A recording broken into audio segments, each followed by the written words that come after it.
I thought today we could touch on some best practices to reach your desired artistic skills, how we can build some habits for a solid artistic career.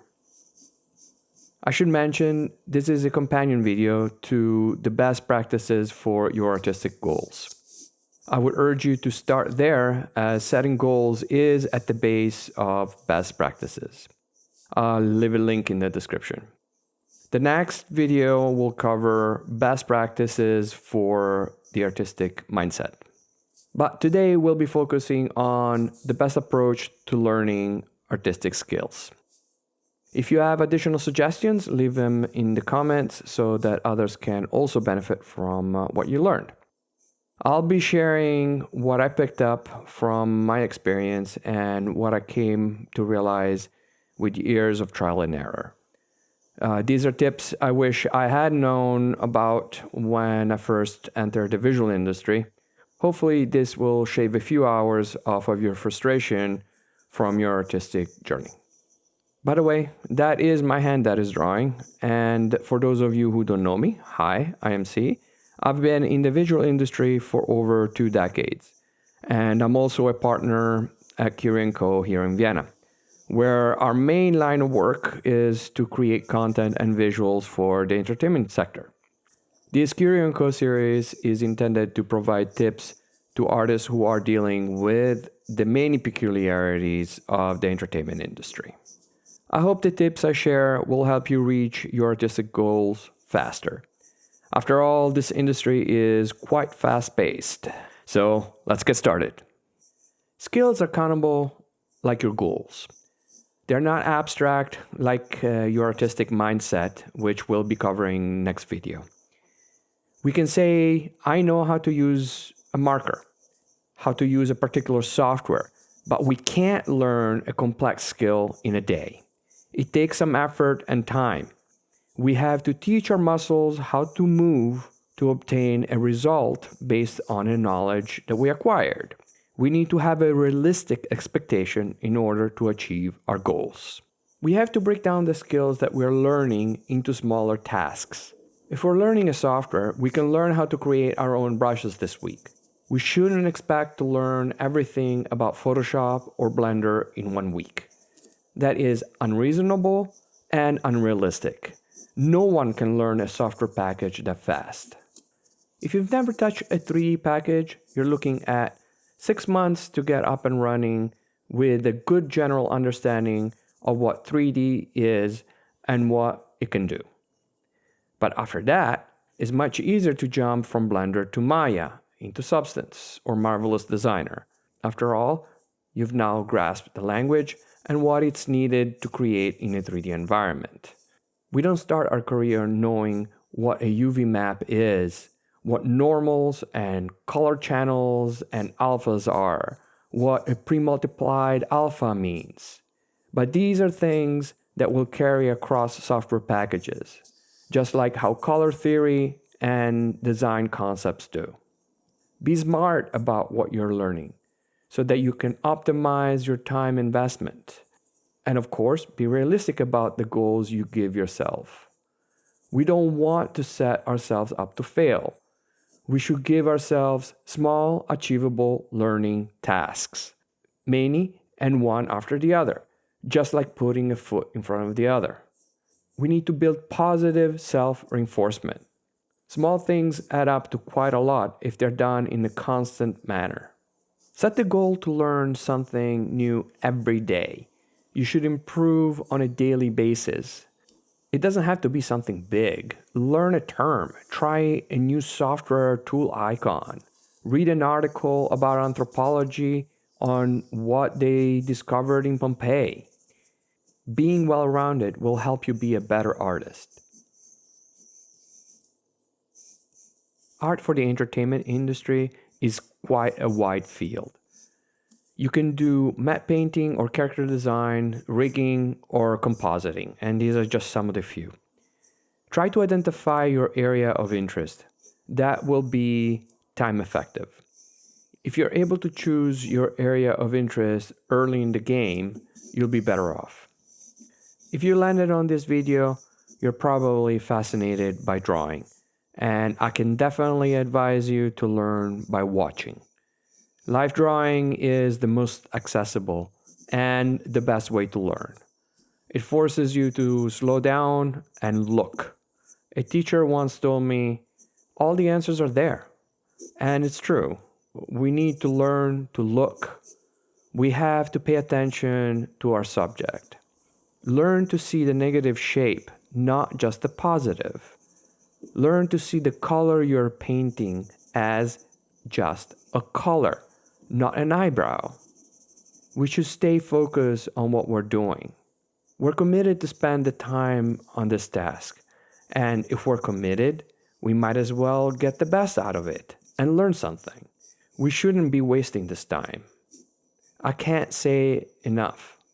Bring a sketchbook with you at all times and draw from life. It will expand your visual vocabulary immensely. Stay inquisitive and learn new things. More specifically, learn to ask the right questions. You should learn things outside your area of expertise. Watch a documentary about biology. Play around with the software. Do some life drawing. Artists need to learn the craft, to learn the how to, but also the rest. We need to be aware of what is going on around us. That's what informs our work. We're supposed to synthesize what we see and give our point of view from today. That's what differentiates us from past artists. We need the skill to say something, but we also need to have something to say about what is going on around us. Unfortunately, learning is only the beginning. As humans, we easily tend to forget things.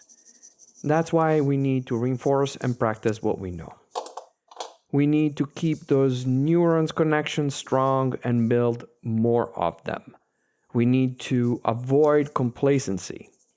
If you become complacent, or should I say lazy, then you're not staying nimble with your knowledge. It's a default to lean toward the easy solution when doing. We know better than that. We know it takes more effort to do a better job. I would suggest latch on to how good it feels when you know that you give it your best. You don't want to carry any regrets of any kind. You really don't want to look back at something that you created and have it stare back at you saying, you were lazy right here. The more complacent we get, the more we tend to go for the easy way out. As time passes, we'll find ourselves doing less and less. This is a road to inertia. We need to combat this laziness with curiosity and passion. If you love what you do and you're following your interest, this curiosity and passion will be easy to tap into, and learning will come easy. Artistic growth means expanding our knowledge and skills by pushing past our boundaries. What last week was new needs to become part of a standard knowledge in our toolset. We'll need repetition to implement our knowledge, to let it sink in so that we become familiar and comfortable with using it. Only then can we feel confident to use every bit of knowledge we have learned along the way. We have reviewed it and understood it. We have implemented it multiple times. We had the opportunity to test things. Now, our knowledge is already past that. As we're learning new things, we're practicing what we learned last week. Our comfort area has expanded. We have grown. We're now building new skills based on what we have just added to our tool set. Doing helps us to solidify the neural connections in our brain and helps us to have a good understanding of that knowledge. That's why repetition is such a great learning practice. The best way to learn is by doing. We need to expand our knowledge in our area of interest. If your area of focus is character design, It would be good for you to learn about animation, rigging, and modeling. That will give you a better understanding of how your characters are going to be used down the pipeline. That understanding will allow you to do a better design for the production and create something that will stay more true to your vision through the pipeline. Designs do change based on their applications. That expansion of knowledge will open up opportunities. With an understanding of character design, story, and character animation, why not make a small 1 minute short? You can try your hand in directing. And now you have a little something that you can submit to a competition. If you're enamored with design, from character design, you can move to production design. Perhaps it would be good for you to dive in and investigate architecture and product design. Okay, I think I've talked enough for today.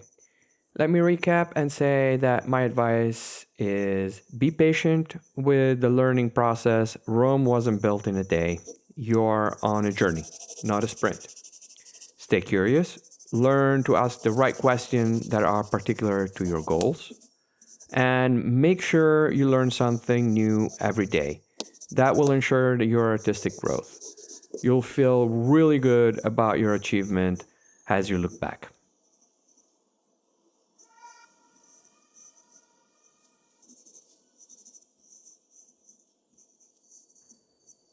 I hope that what I shared will be useful to reach your next creative milestone.